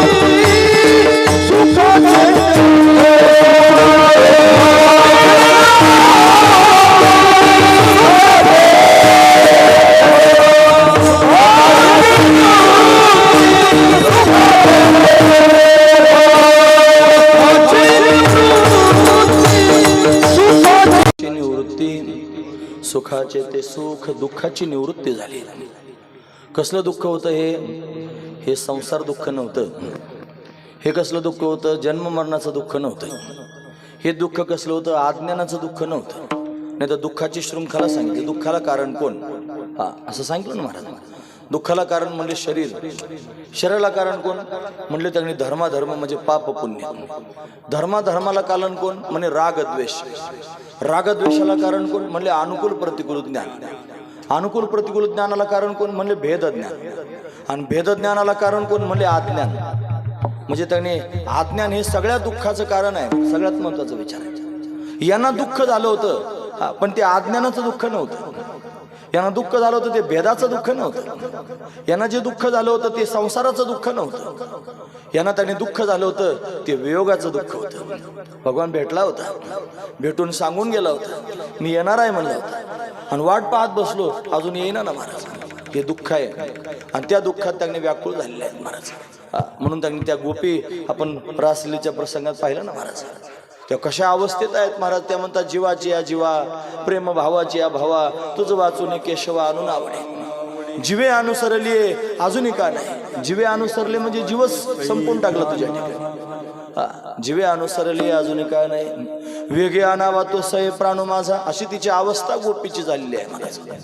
ती व्याकुळ झाली, तिला समजतच नाही काही. ती त्याच्या ठिकाणी रत झालेली आहे. हरिविन प्राण फुटे ओ होरी लागली आशा. हरिविन प्राण फुटे कोणीतरी सांगा तो मज भेटणे कैसा. आता काय करू सये, सांगा तो मज भेटेल कैसा. आता काय करू सांगा, तुम्हाला कसा भेटेल, काय अवस्था आहे महाराज. अशी अवस्था यायला पाहिजे महाराज. काय येत नाही माहिती, आपण लोकांमध्ये हिंडत राहतो म्हणून.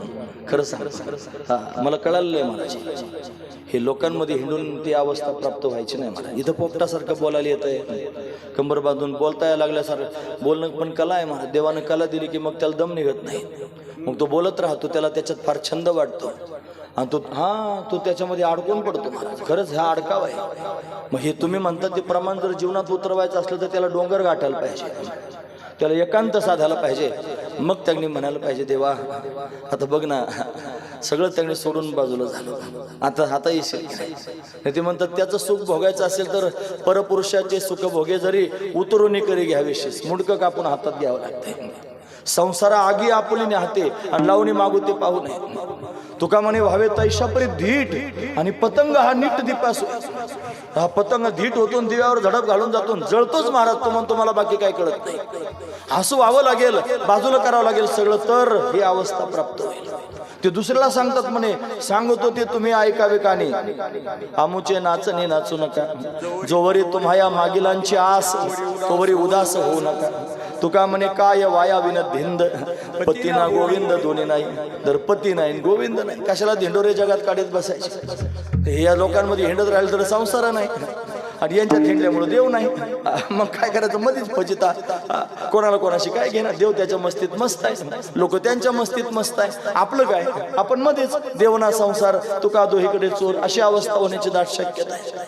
म्हणून गोड प्रमाण आहे महाराज. आता मला सांगा ना कोणीतरी तो कसा भेटेल मला. ते आपलं ठरलेलं प्रमाण नाही का. कृष्ण विधेली विरहिणी बोले चंद्रमा करीतो बारा गे माय न लगे चंदनू न लगे विंधनू वारा हरिविन शून्य शेजारो गे माय हरिविन शून्य शेजारो गे माय. अख्खी वृंदावनातली कथा एका वाक्यावर झाली महाराज. फार गोड गोड वाक्य आहे ते. यानेच प्रमाण दिलं होतं त्यावेळेला सुद्धा. हरिविन शून्य शेजारो गे माय. आता हरी वाचून काही राहिलं नाही, सगळं शून्य झालं. ही स्थितीच काही वेगळी आहे खरंच. ही अवस्थाच काही वेगळी आहे महाराज. माझे जीवीचे ओ तुम्ही कावनेना माझे जीवीचे तुम्ही कावनेना तुम्ही कावनेना. मला दुःख सांगायचं होतं. त्या गोकुळवासी लोकांचं दुःख हे बाकीच्या प्रकारचं नव्हतं. त्यांचं दुःख हे अशा प्रकारचं होतं. त्यांना देवाचं दर्शन त्यांनी व्हावं, देवाचा संग व्हावं याच्याकरिता दुःखी झाले होते. आधी त्यांनी दुःख घालवलंच होतं ना. ते केवढी बडबड आपण त्याच्यावर केली. जीवनमुक्त झाली म्हणजे अत्यंत दुःखाची निवृत्ती झाली आणि परमानंद सुखाची प्राप्ती झाली. सुखी झालेले आहेत आणि ते परत दुःखी झाले, देवाची भेट होत नाही म्हणून. आता देव आला, त्याचं श्रीमुख पाहिलं, परिणाम काय झाला. दुःखाची निवृत्ती, सुखाचे ते सुख. कशानं पाहता श्रीमुख गोविंदाचे. सुखालाही सुख झाले. याचा अर्थ काय. आधी सुखी झाले होते ना, आता देवाचं दर्शन घेतलं आणि सुखालाही सुख प्राप्त झालं. जे सुखरूप झाले ते सुखी झाले, हा महत्वाचा विचार. सुखाला सुख प्राप्त झालं असा दिव्य भाव आहे. या गोकुळवासी लोकांना झालं सुख. तिकडं दुष्टा चळकाप सुटला, कंसाला भय निर्माण झाला. कंसानं भगवंताला मारण्याकरिता षडयंत्र केलं. त्यानं पुतनाबाईला पाठवून दिलं. पुतना म्हणजे अविद्या भगवंताला झाकण्याकरिता आली. भगवंताने तिचा उद्धार केला महाराज. तुवा सनकाधिकाचे निमाने सायुज्य सौरसुदी धला पुतने जी विषयाचे स्तनपाने मारू आली तुझे अवदारे जाणू स्वतंत्र देतान मनशी पात्रा पात्र कैवल्य आयसे पवित्र वैर्य आही दिधले. कैवल्यासारखं पवित्र त्यांनी वैर्याला सुद्धा देऊन टाकला असा जगदानी परमात्मा. पुतनेचा उद्धार भगवंताने केला. शोषिले पुतना येणे मोहिलेले करू. आपण कथेमध्ये हे प्रसंग ऐकलेले आहेत. कंसाला बातमी कळाली पुतना मारल्याची. मग त्यांनी महाराज त्यानं महाबळ नावाचा असुर पाठवला. तो ब्राह्मणाच्या रूपात आला. भगवंतानं त्याची फजिती करून टाकली. तो कपट आहे ना, देवासमोर कपट चालत नाही. कपटी या महाबळ भट्टा दिले पिढेदान म्हणून त्यांनी महाराज जानवे तुटले, पंचांग फाटले, धोत्र गळाले ढोंगणाचे. नागवास कंसाच्या समोर गेला. कंसा जाऊ नको. कंस काही ऐकणाऱ्यांपैकी नव्हता. कंसानं अनेक पाठवले महाराज. वर्णन करून सांगतात सगळे भगवंतानं मुक्ती पंथाला पाठवले महाराज. हे काग बग रे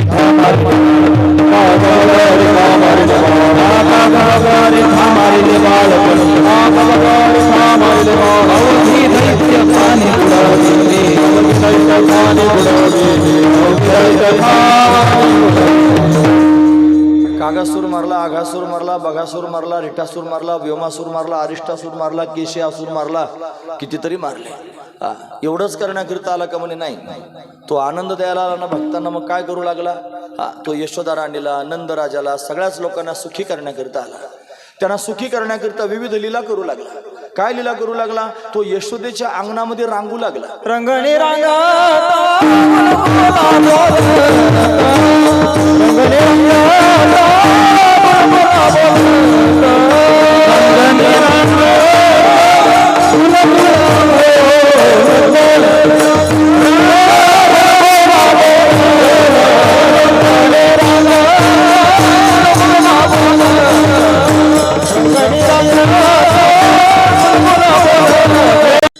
फक्त असुरांनाच मारतो असं नाही. तो अंगणामध्ये रांगू लागला.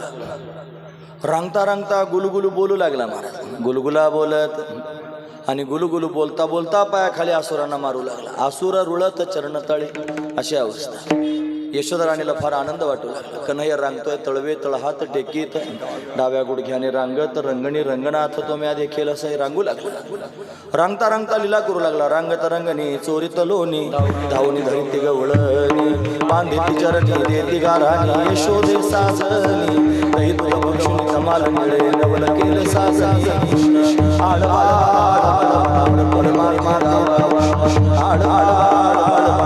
रांगू रांगू लागला. रांगता रांगता असुरांना मारू लागला, गुलुगुलू बोलू लागला महाराज. हे नामदेव महाराजांचे शब्द आहेत. गुलगुला बोलत, गुलुगुलू बोलणं कळतं ना तुम्हाला? गुलुगुलू बोलणं म्हणजे फार प्रेमाची एखादी व्यक्ती असावी जीवलग आणि एकांत सापडावं, ते एकांतात त्यांनी महाराज त्याचा संघ सापडावं, मग गुलगुलू जे बोललं जातं ना त्याला गुलगुला बोलणं असं म्हणतात. म्हणजे त्यांनी एवढ्या प्रक्रिया व्हाव्या लागतील तेव्हा त्याला गुलगुलू नाव पडतं. आता हा कन्हैया गुलगुलू कसा बोला? रांगणारं लेकरू कुठं गुलगुलू बोलतं का? आधी काय म्हणले रंगणी रांग, नंतर म्हणले गुलगुला बोलत. ह्या याचा अर्थ काय होता? कन्हैया त्याने गुलगुलू कसा बोलतो असं होतं. त्याच्यात एक भाव दडलेला आहे. म्हणतात गोकुळात एक गोपी अशी होती की ज्या गोपी करताच हा त्याने प्रत्यक्ष प्रगट झाला होता. गोपी करताच आला होता महाराज. महत्वाची गोष्ट, लहान लेकरं रांगणारे बोलतात ना महाराज, बोलत नाहीत का? बोलतात ना. ते काय बोलतील? आई आई म्हणतील, बाबा बाबा, मामा मामा असं म्हणतात महाराज. ती गुलू हे काय बाबा मामा म्हणणं म्हणजे काय गुलगुलू बोल नाही का? कसं काय गुलगुलू? तो त्याने महाराज एका गोपी करता प्रत्यक्ष प्रगट झाला. वक्ती बाबा म्हणायचे, ती काही सामान्य नव्हती. ती त्यांनी त्रेतायुगामध्ये आणि अहिरावणाची पत्नी होती महाराज. तिचं नाव चंद्रलेखा होतं. चंद्रलेखा, चंद्रसेना होता की नाही? चंद्रसेना. आणि ही चंद्रसेना त्यांनी महाराज तिनं स्वतःचा नवरा माराय करता त्यांनी युक्ती सुचवली हनुमंतरायांना. ते अमृताचा कलश होता आणि भोंगे आणायचे आणि ते भोंगे त्याला अमृत पाजायचे, तो परत त्याने जिवंत व्हायचा. रामाला लक्ष्मणाला कोंडून ठेवलं होतं. तो देवीचा भक्त होता. हनुमंतराय घुसले त्याच्या पातळात आणि गेल्यानंतर ती देवी घेतली आणि त्याची मुरीत घातली आणि स्वतःच्या अंगावर शेंदूर ओतून घेतला आणि बसले त्या देवीच्या जागेवर. तो आला की धरला आणि मारला. मेला की परत जिवंत व्हायचं. का जिवंत होतं? किती वेळा मारलं तरी जिवंत होतं, याचा अर्थच कळे ना. मग ते ती त्यांनी समोरून आली, काय चंद्रसेना. आणि ती त्यांनी म्हणले, बघा हे असं मारणार नाही. तिनं राम पाहिला होता. मताचा तिच्या मनात भाव होता की राम माझ्या घरी यावा आणि रामानं माझ्या मनचकावर बसावं, हा तिच्या अंतकरणातला भाव आहे. म्हणून ती हनुमंतरायांच्या समोर आली. म्हणले, बघ माझ्या पतीला मारायचा उपाय मी तुला सांगते, पण तुला माझं म्हणणं पूर्ण करावं. म्हणे काय? राम माझ्या घरी आणावं लागेल आणि माझ्या मनचकावर आणून बसवावं लागेल. आता हनुमंताला माहित होतं राम प्रभू एक पत्नी व्रत धारण करून आहेत, एक वचनी एक बाणी असं त्यांनी देवाचं जीवन आहे. ते असे कशी कोणाच्या पण मनचकावर बसतील? आता त्या रामाला सोडवायचं ना. मग हो म्हणले, रामाचं स्मरण करून. मग त्याने तिनं सांगितलं ते भोंगे येतात आणि त्याला अमृत पाजतात. हनुमंतरायांनी पाहिलं भोंगा निघाला की भोंगा धरायचा का? मार आहे, धर का मार सारे भोंगे. एक राहिला शेवटचा, तो मला मारू नको. मला मग काय, तू एक काम कर म्हणे, मी तुला जीवदान देतो. तू जा त्या चंद्रसेनेच्या महालात आणि तिथं तिचा जो पलंग आहे लाकडाचा तो त्याने आतून कुरतडून टाकला. भोंगाच होता महाराज. तो गेला आणि पलंग कुरतडला. इकडं त्याने तो मारला गेला आणि मग प्रभू रामचंद्रांना मुक्त केलं आणि ते दिलेलं वचन पूर्ण करण्याकरिता निघाले. आता ते वायुपुत्र आहेत. वायुदेवाचं स्मरण केलं. सोसाट्याचा वारा आला. पलंग एवढा निझूर करून टाकला होता की फक्त वारच यायची त्याने वाट होती. वारा आला, राम प्रभू त्यांनी दारात आले, पलंग त्यांनी कोल म्हणला, पलंगच कोसळला महाराज. आणि मग मात्र त्याने आता ज्याच्यावर बसवायचं त्याच्याकरता 8 तास गेला होता, पलंगच राहिला नाही. हनुमंतराय म्हणले, बघ मी आणलं, माझं काम केलंय, तुझा पलंग कुठं तयार आहे म्हणले. आता मी रामाला घेऊन चाललो. रडायला लागली महाराज. कासावीस झाली, देवा तुझ्याकरता नवराच मारून टाकला डायरेक्ट. बाकी पर्यायच नाही ठेवला काही. तू घरी यावा आणि फक्त एकदा मंचकावर बसवून माझ्याशी 2 शब्द बोलावं एवढीच अपेक्षा होती. आणि बोलण्याकरिता त्याने बसण्याकरिता मंचकावर एवढा 8 तास केला, नवरा मारून टाकला. आता काय करू सांग. राम प्रभू सुद्धा काही वरले महाराज. तिला सांगले, बघ हे अवतारामध्ये जसं तुला माझं वेड लागलं आणि माझ्याकरिता जसं सर्वस्व देऊन टाकलं, तसा पुढचा अवतार घेऊन येईन आणि त्यावेळेला मला तुझं वेड लागलेलं असेल आणि माझ्या नावाच्या आधी तुझं नाव लोक घेतील, असं काहीतरी वैभव तुझं तयार होईल. तीच आहे महाराज. तिथं गोकुळामध्ये प्रगट झाली. तिला राधा असं नाव प्राप्त झालं. आणि मग हा त्याने महाराज तिचा छंद त्याने त्याला लागायचा. बालक होता, रांगत होता, रांगता रडायला लागला की मग तिनं भरपूर त्यांनी समजून सांगायचं, त्याला खाऊ घालायचं, काय करायचं, पण थांबतच नव्हता रडायचं. एकच पर्याय होता फक्त, त्या राधेला बोलवायचं आणि तिला म्हणायचं, घे श्याम सुंदर. राधे राधे घे श्याम सुंदर, राधे राधे घे श्याम सुंदर, राधे राधे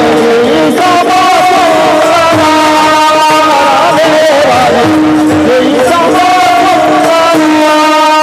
नाना परी समजाविते परिण राहे श्री हरी, दैवात चालवणी वेगी दिला झड करी, कडेवरी घेऊनिया फिरले मी दारोदारी, कडेवरी घेऊनिया फिरले मी दारोदारी, राधे राधे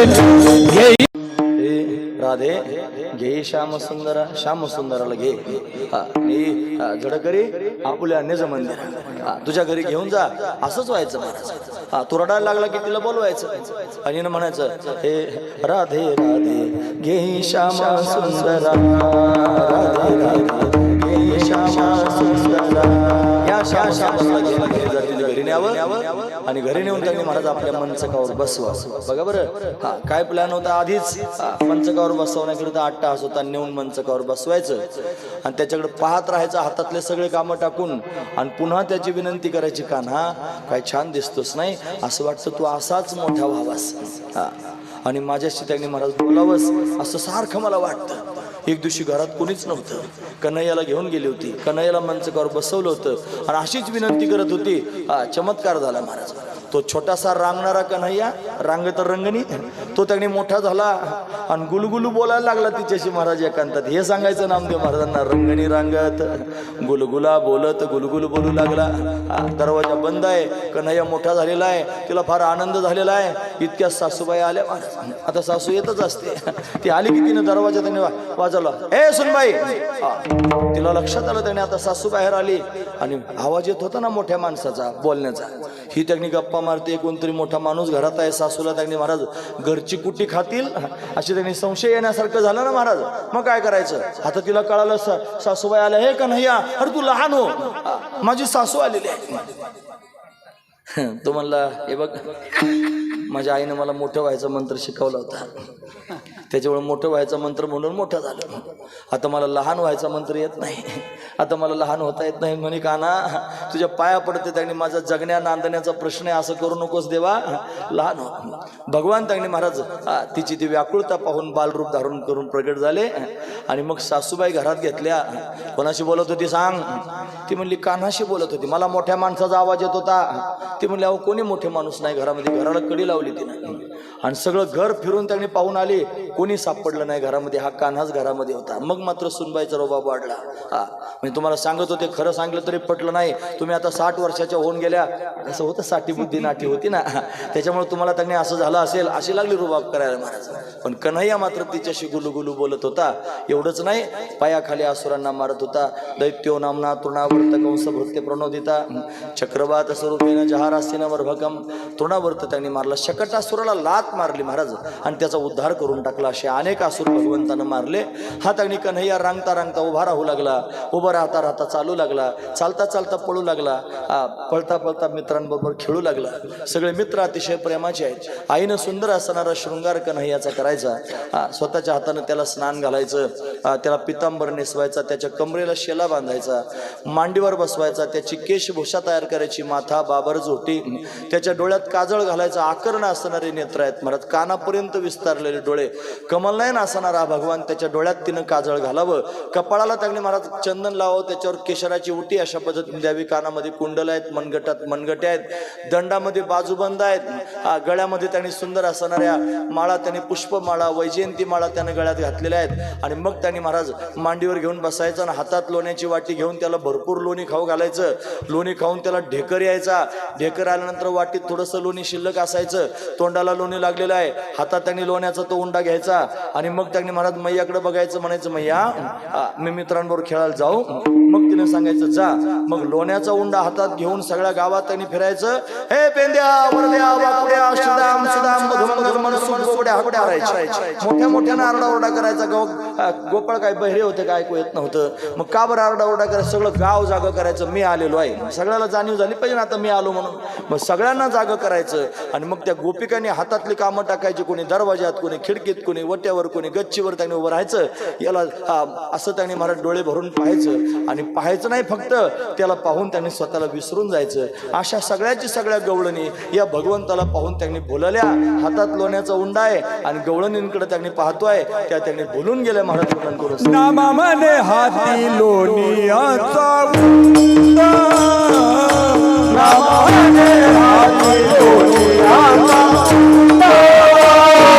नामा मने हाती लोणियाचा उंडा.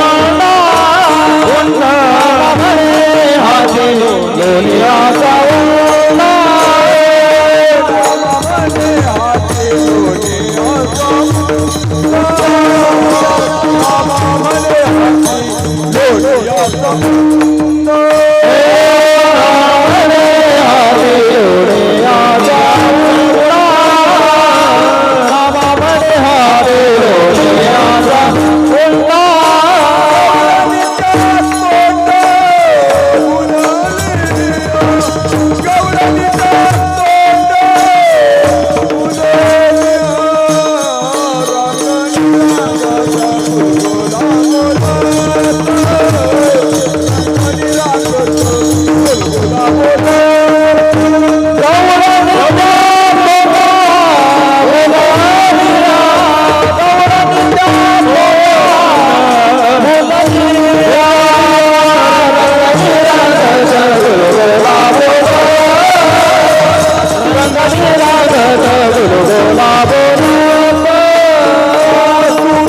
गवळणी त्या तोंडा बोललिया.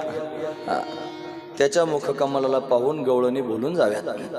त्याच्या हातात लोण्याचा उंडा, तोंडाला लोणी लागलेलं, तो त्याने हाका मारतोय.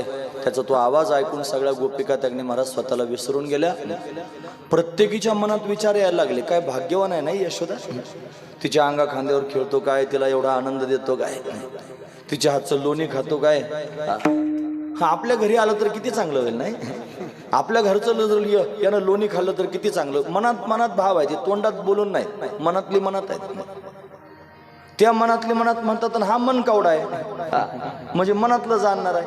मग त्यानं त्या सगळ्या गोपींच्या मनातलं त्यांनी जाणायचं की त्यांना वाटतं मी त्यांच्या घरी यावं, त्यांना वाटतं मी त्यांच्या हातचं लोणी खावं.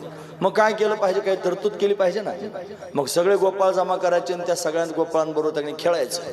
खेळता खेळता एक दिवशी गोपाळांना सांगितलं, गोपाळांनो अरे तुम्ही असे गवळ्याच्या घरचे आहात, दष्टपुष्ट असायला पाहिजे, मर तुकडे झाले, उदबत्ती छाप खायला देत नाही का घरी कोणी. म्हणे भरपूर आहे खायला, पण ते आम्हाला खायला देत नाही. मग काय झालं, ते सगळं डेअरीला जातं म्हणले, दही दूध तूप लोणी, आमच्या डेअरीला काही शिल्लक राहत नाही.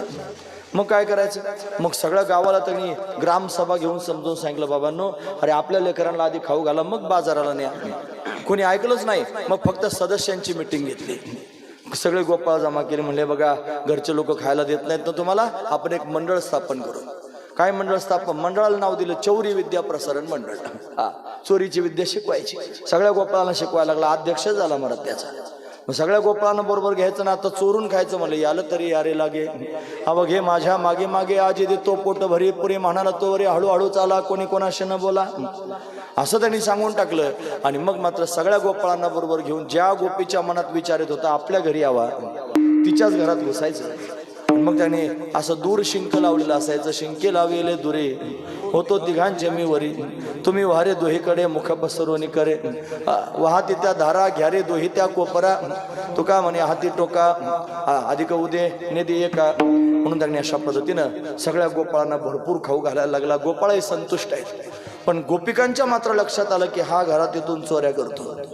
मग त्या सगळ्या गोपिकांमध्ये चर्चा सुरू झाली. पाहती गवळणी तवती पालथी दुधानी, म्हणती नंदाची अपोरे आजी चोरी केली खरे, नंदाचाच मुलगा चोरी करतो.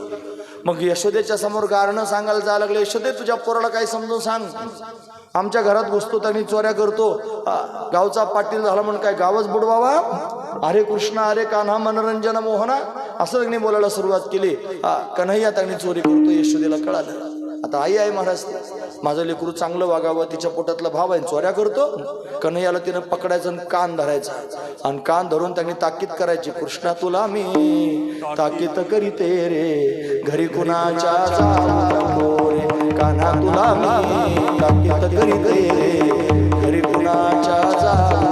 गवळ्या गवळ्या गोभाटा उठला माठ तयाचे फोडू नको रे, रागीट तुझा पितानंद मार तयाचा, असं तिनं सांगावं. पण कन्हैया ऐकतच नव्हता. त्याला वाटलं या सगळ्या मनातली मनात म्हणतात हा घरी आला पाहिजे, आपल्या घरचं लोणी खाल्लं पाहिजे, त्यांच्या मनातलं जाणून मी त्यांच्या घरी जातो, बिगर आमंत्रणाचा कसा मी कोणाच्या घरी जाईन. आणि तरी पण माझं गाणं सांगायला तर त्यांना काहीतरी अद्दल घडवली पाहिजे. काय अद्दल घडवायची, मग आता आधी चोऱ्या करत होता आता खोड्या करायला लागला. हे प्रसंग सांगितले पाहिजे 2-3, नाही तर ते न सांगता थांबलं तर कीर्तन केल्यासारखं होत नाही काल्याचं. ऐका, आता खोड्या करायला लागला. काय खोड्या करायला लागला, कोणाचा पदर तरी ओढावा, कोणाची वेणी तरी अशा पद्धतीने ओढावी, कोणाला तोंड वाकडं करून त्यांनी वाकुले दाखवूनच पडावं, कोणाचे त्यांनी गाढवस गाई सोडून दिली आणि गाढवस नेऊन बांधावेत. एका गोपीची त्यांनी महाराज वेणी तिच्या पतीची दाढीच बांधून टाकली. पतीची वेणी, पतीची दाढी माझी वेणी, दोहीची गाठ घालून गाठबाई कोणाशी सुटेना, अशा त्यांनी महाराज खोड्या करायला लागला. एका गोपीनं त्यांनी म्हातारं दारात झोपवलं होतं. राखणदार फार चोऱ्या होतात. म्हातारं चांगलं गवळ्या घरचं होतं, दष्टपुष्ट होतं महाराज, तोंडात त्याच्या दात नव्हते, ढेरी मात्र चांगली मोठी फुगलेली होती, झोप लागली त्याला चांगली. आणि तो काही घोरत होता, दरवाजात झोपवला होता. कन्हैया आला त्या सगळ्या गोपाळांना घेऊन. आलं की सगळ्या गोपाळांनी पाहिलं, म्हणले अरे कान्हा आज काय खायला भेटत नाही म्हणे, का म्हातारं दारात झोपवलं, कसं आतमध्ये जायचं. दे म्हणलं याला झोपवलं होय राखणदार, म्हणून त्या थांब म्हणला तुझी गंमतच करतो. इकडे इकडे पाहिलं, बाहेर डेरे अडकवलेले होते महाराज, ताकाचे डेरे होते आणि बाहेर अडकवलेले होते. त्यातला डेरा त्याने घेतला महाराज, आणि घेतला असाच त्याने महाराज त्या म्हाताऱ्याच्या डेरेवरच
झोपावलं होतं ना, आता त्याची पत्नी म्हणजे म्हातारीच असणार.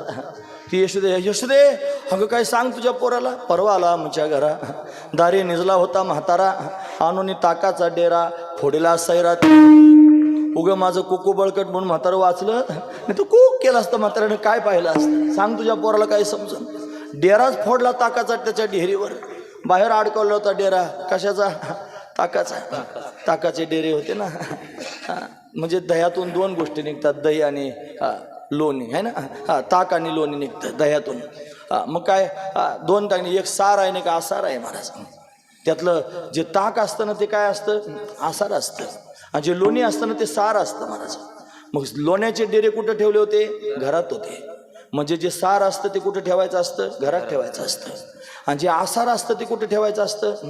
बाहेर ठेवायचं असतं. म्हणजे लोण्याचे डेरे घरात होते, ताकाचे डेरे बाहेर, आसार बाहेर ठेवायचं असतं. म्हातारं कुठं झोपलं होतं? बाहेर झोपलं होतं. घरातले लोक कुठे होते? घरात होते. तुमच्या लक्षात येतं ना मला काय सांगायचं ते. म्हणजे आसार गोष्ट असते ना बाहेर ठेवायची असते, आणि सार असतं ना ते घरात ठेवायचं असतं. म्हणजे घरातले लोक कुठे झोपले होते? घरात. आणि म्हातार कुठं झोपलं होतं? बाहेर.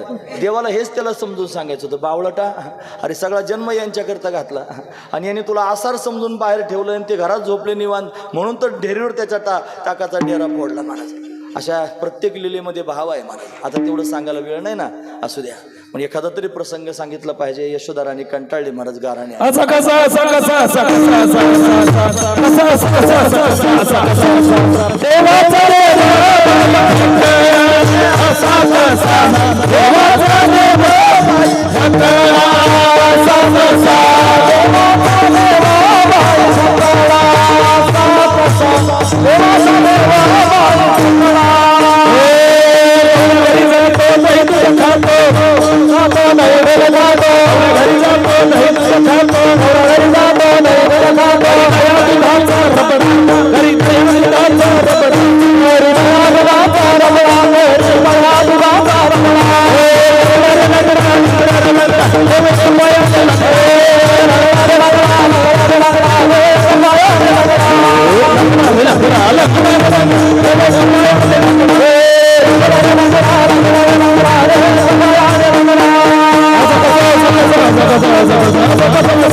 रबडा करतो. असे गाराणे यशोदेच्या समोर आले. यशोधरांनी कंटाळली. गाराणे ऐकून म्हणली, कान्हा आता तू घरी राहण्याच्या योग्यतेचा राहिला नाही, उद्या जाई वना सवे घेऊन ये गोधना. गोमातेला घेऊन राहण्यात जा. मग छोटे छोटे गोपाळ, छोटे छोटे वास्त्र बरोबर घेऊन कन्हैया वनात गेला. गाई गोपाळ सवंगडे वना. सगळेजण वनात गेले. तिथं गेल्यानंतर कंसानं बरेच आसूर पाठवले. ते सगळे मुक्तीपंथाला पाठवले. अनेक प्रकारचे खेळ कन्हैया त्यांनी हमामा, हुतुतू, कबड्डी हे सगळे अनेक प्रकारचे खेळ कन्हैया गोपाळांबरोबर खेळला. खेळून खेळून सर्वजण त्यांनी दमले आणि पोटामध्ये भुकेचा डोम झाला. देवा आता काहीतरी खायला दे. असं म्हणल्यानंतर त्यांनी महाराज भगवंतानं ठरवलं आता खायला द्यायचं. मग काय केलं? खडकावर जाऊन उभा राहिला. सगळ्या गोपाळांना कमलाकार त्यांनी बाजूला बसवलं. पानांचं द्रोण तयार केलं. त्याच्या सगळ्यांचे शुदर एकत्र करून त्याचा काला केला आणि स्वतःच्या हातानं गोपाळांना भरू लागला. हा प्रसंग भागवतकारांनी वर्णन करून सांगितला.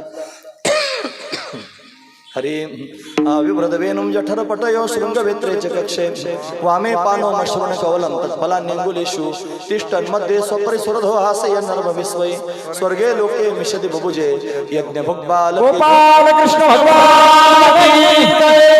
भगवंतानं काला केला. सगळे गोपाळ संतुष्ट झाले. हा प्रसंग इथपर्यंतच सांगायचा असतो. काला करीती संतजन सवे त्यांच्या नारायण वाटी आपुल्याने जो हसते भाग्याचा तो पावे येथे लाही शीत लागे हाती दोष देखुनी त्या पळती निळा म्हणे अक्षराचा बुंद लागता पावे ब्रह्मानंद. सगळ्या गोपाळांना ब्रह्मानंद प्राप्त झाला. अशा दिव्य स्थितीमध्ये सगळे गोपाळ जाऊन पोहोचले आणि आपणही त्यांनी महाराज त्या मुद्द्यावर आलेलो आहोत म्हणून त्यांनी तर थांबलं पाहिजे. काला दोघांमध्ये होतं, देव आणि भक्तांमध्ये. कीर्तनामध्ये देव उभाचा असतो.